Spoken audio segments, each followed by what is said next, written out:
శ్రీ లక్ష్మీ నరసింహస్వామి క్షేత్రం పుల్లూరు. పుల్లూరు అనే గ్రామం సిద్దిపేటకు 9.5 కిలోమీటర్ల దూరంలో ఉంటుంది. ఆ గ్రామం దాటుకొని ఇంకొక 1.5 కిలోమీటర్ల వెళ్తే మనకు పుల్లూరు బండ అని వస్తుంది. అంటే సిద్దిపేట నుండి మొత్తం 12 కిలోమీటర్ల దూరంలో ఈ పుల్లూరు బండ అనే క్షేత్రం ఉంటుంది. సిద్దిపేట గంభీరావుపేట రోడ్లో ఇది వస్తుంది. ఈ పుల్లూరు క్షేత్రాన్ని మనం 2 భాగాలుగా చూడవలసి ఉంటుంది. మొదటిది బండ మీద ఉన్నటువంటి నరసింహస్వామి క్షేత్రము. దారిలో మధ్యగా వెళ్తుంటే అక్కడ గౌడన్న అంతెత్తు మీద నుండి చెట్టు తన నైపుణ్యంతో తాటి చెట్టు దిగుతున్నాడు. చాలా అందమైనటువంటి దృశ్యము. తర్వాత రెండవ భాగమేమో 3000 సంవత్సరాల క్రితం నివసించిన మన పూర్వీకుల, మన ప్రాచీనుల నివసించినటువంటి ఆనవాళ్ళున్న ప్రదేశం. ఈ 2 భాగాలు మనం చూస్తాము. వీడియోను స్కిప్ చేయకుండా చూడండి. చాలా ఆసక్తికరమైన విషయాలు ఈ వీడియోలో ఉన్నాయి.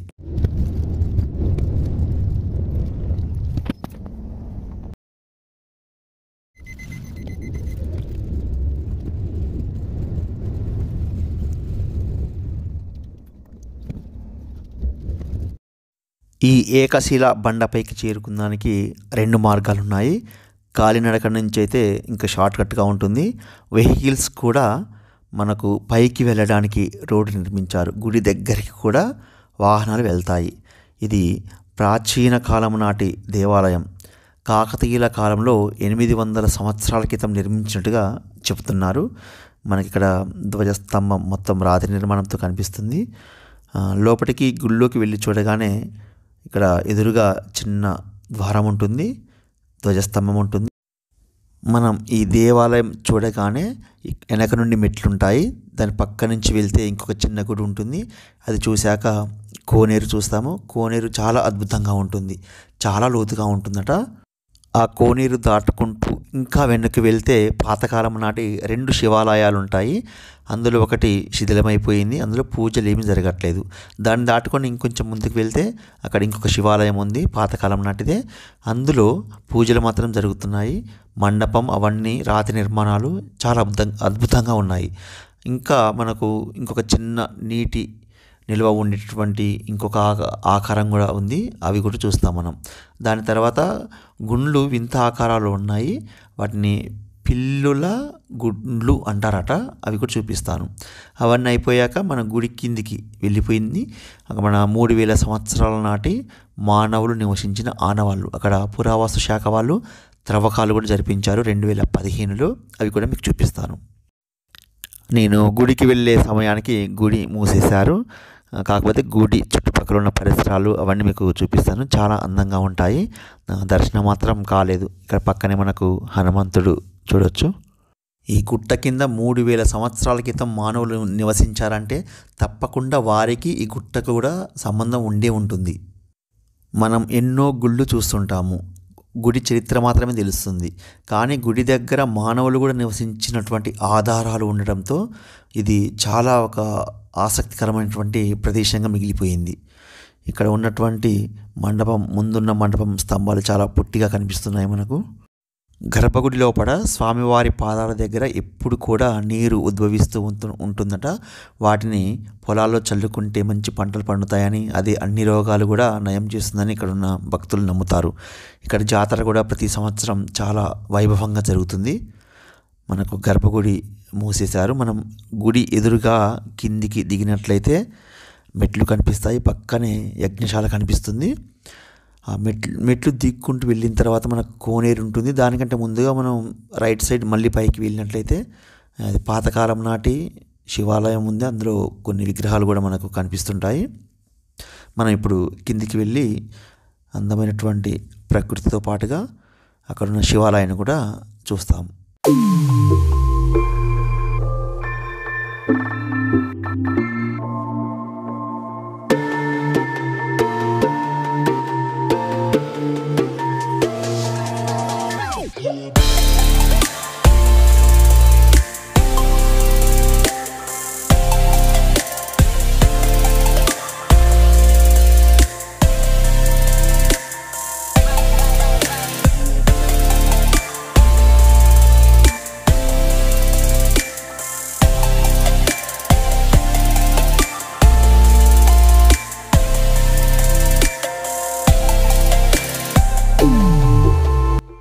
అక్కడ చుట్టూ గోడ ఉన్నటువంటి ప్రదేశంలోనే కోనేరు ఉంటుంది.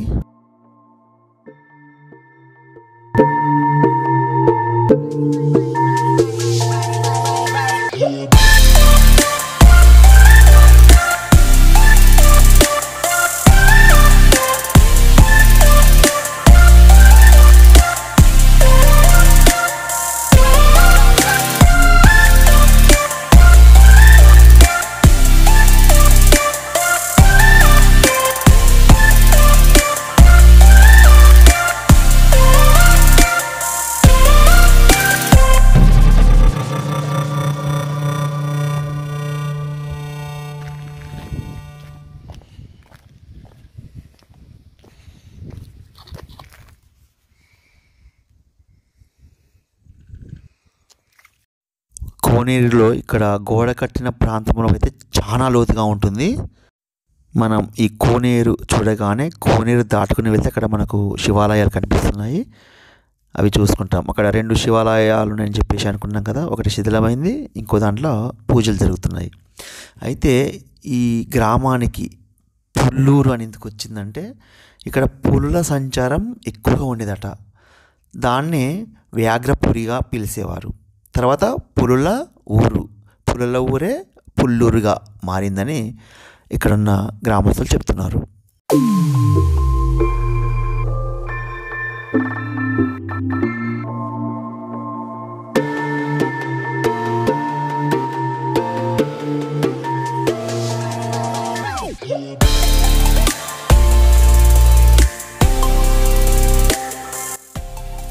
కోనేరు దాటుకొని మనం బయటకు వచ్చేసాము. ఈ కోనేరు దాటుకొని రాగానే ఎదురుగా మనకు 2 శివాలయాలు కనిపిస్తాయి.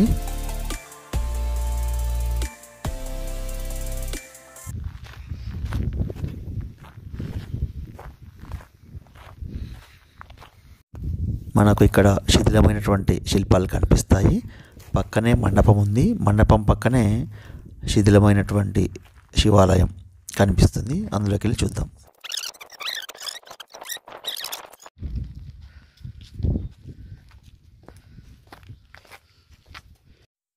ఈ ఆలయానికి మనకు 2 వైపుల మార్గాలు ఉన్నాయి.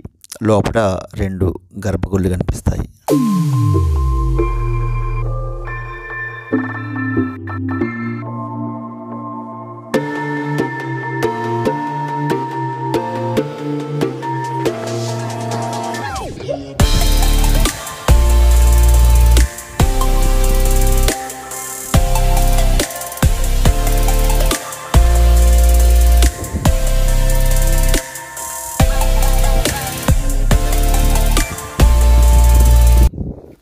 ధ్వంసం కాబడినటువంటి శివలింగం, అదేవిధంగా ఒక గర్భగుడిలోనేమో కుక్క పడుకుని ఉన్నది.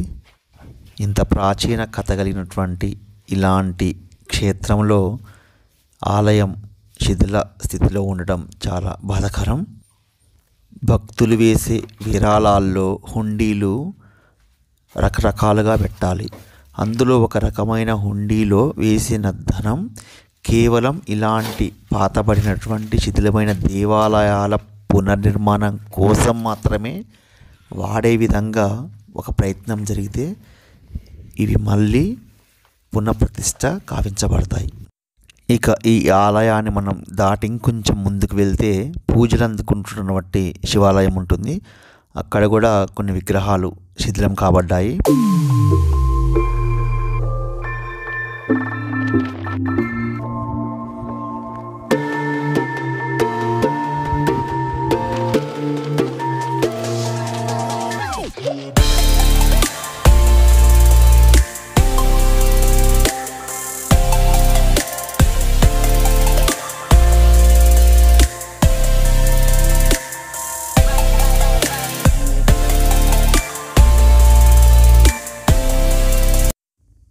ఇక్కడ గోడ పక్కన కొన్ని శిథిలమైనటువంటి విగ్రహాలతో పాటుగా సప్తమాతృకల విగ్రహాలు కూడా చూడవచ్చు.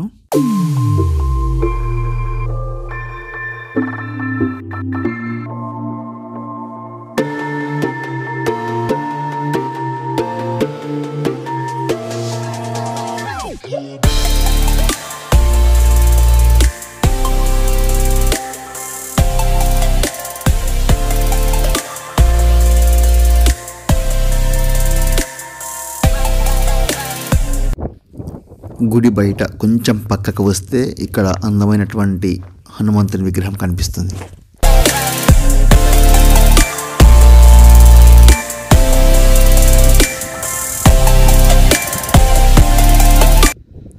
ఇక్కడ ఒక చిన్న కోనేరు లెక్క మనకు కనిపిస్తుంది. ఇది కూడా ఏర్పాటు చేసుకున్నట్టుగానే మంచిగా స్పష్టంగా మనకు చుట్టూ చెక్కినట్టుగా కనిపిస్తుంది మనకు. అది గుడి దగ్గర నుండి ఎడమవైపు కొద్దిగా కిందికి దిగితే ఇక్కడ మనకు వరుసగా పేర్చినటువంటి రాళ్ళ ఆకారాలు, అదేవిధంగా ఒక కోనేరు, దానితో పాటుగా ఆదిమ మానవులు నివాసం ఉన్నటువంటి రాళ్లతో తయారు చేసుకున్నటువంటి నిర్మాణాలు కనిపిస్తాయి. ఇక్కడ పక్కనే ఒక పెద్ద రాతి మీద నిర్మించిన ఒక శిల్పం కనిపిస్తుంది. ఎవరిదో మాత్రం తెలవట్లేదు.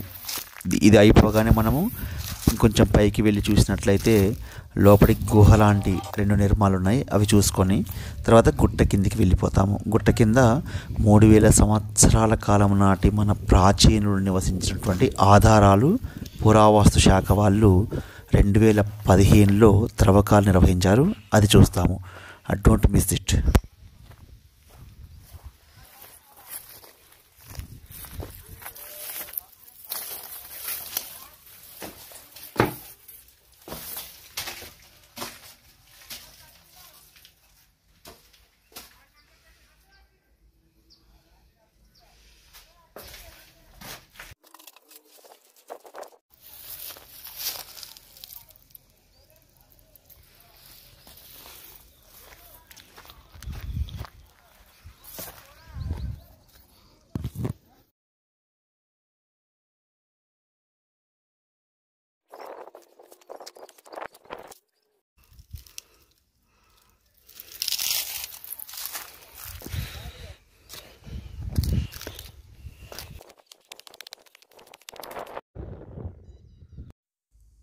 ఇక మనం గుట్ట కిందికి వచ్చేసాము. అక్కడ కనిపించేవి పిల్లి గుట్టలు అని అంటారు. మనకు ఈ గుట్ట చుట్టూ కూడా రోడ్డు ఉంటుంది, అంటే వేరే గ్రామాలకు వెళ్ళేది. మనం ఇంత మునుపు వెళ్ళి చూసిన ప్రదేశం. ఇప్పుడు మనము గుట్ట కిందికి వచ్చాము. గుట్ట కింద ఉన్నటువంటి 3000 సంవత్సరాల కాలం నాటి మన ప్రాచీనులు ఉన్నటువంటి ఆనవాళ్ళు ఇక్కడ 2015లో త్రవ్వకాలు నిర్వహించారు. అలా పెద్దగా కనిపిస్తున్న ఈ శిల్పం ఉంది కదా, అంటే శిల ఉంది కదా, ఇది ఏంటంటే అప్పట్లో ఉన్నటువంటి వారి తెగకు నాయకుడు ఉంటాడు కదా, ఆ నాయకుడు మరణించినప్పుడు అతని సమాధి దగ్గర ఇలాంటి పొడవైనటువంటి శిలను పెడతారని పురావస్తు శాఖ వాళ్ళు చెప్తున్నారు.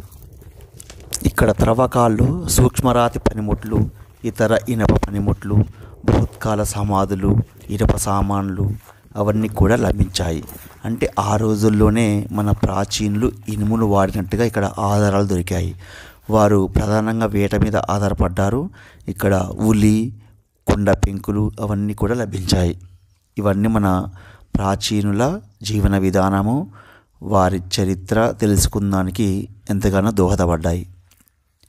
ఇప్పుడు మీరు చూస్తున్న ప్రదేశంలోనే త్రవ్వకాలు నిర్వహించారు.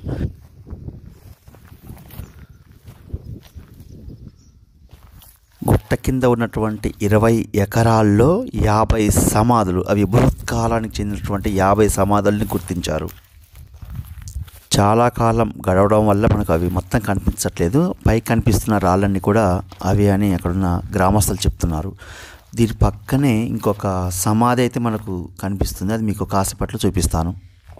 ఆ ఎత్తుగా కనిపిస్తున్న శిల ఏంటంటే అక్కడ ఎవరైతే వారి నాయకుడు ఉంటారో వాళ్ళకు సంబంధించిన సమాధి దగ్గర ఇలా పెడతారు. దాని మీద కొన్ని రకాల గుర్తులు మనం చూడవచ్చు. కాసేపట్లో మనం సమాధి చూడడం అయిపోగానే పిల్లుల గుట్ట అని చెప్పేసి అక్కడ గుండ్లు ఉన్నాయి కదా, అక్కడున్న మరికొన్ని విశేషాలు చూస్తాం. ఇక్కడైతే పెద్ద పెద్ద బండరాళ్ళు కనిపిస్తున్నాయి. ఈ ప్రత్యేకంగా సమాధుల కోసం ఏర్పాటు చేసినట్టుగా మనకు కనిపిస్తుంది. ఇది చూడడం అయిపోగానే మనకు సమాధి దగ్గరికి వెళ్తాము. అందులో అయితే గుప్త నిధుల కోసం త్రవ్వకాలు జరిగినటువంటి ఆనవాళ్ళు కూడా కనిపిస్తున్నాయి. కాసేపట్లో మనం అది చూసుకొని తర్వాత పిల్లుల గుట్ట దగ్గరికి వెళ్ళేసి వీడియో ముగించేస్తాం. ఇదే ఆ సమాధి, చుట్టూ చూపిస్తాం మీకు. 3000 సంవత్సరాల క్రితం నాటి మన ప్రాచీనుల ఒక నిర్మాణం చూస్తే అసలు ఉద్వేగానికి గురి కావాల్సి వస్తుంది. ఇక్కడ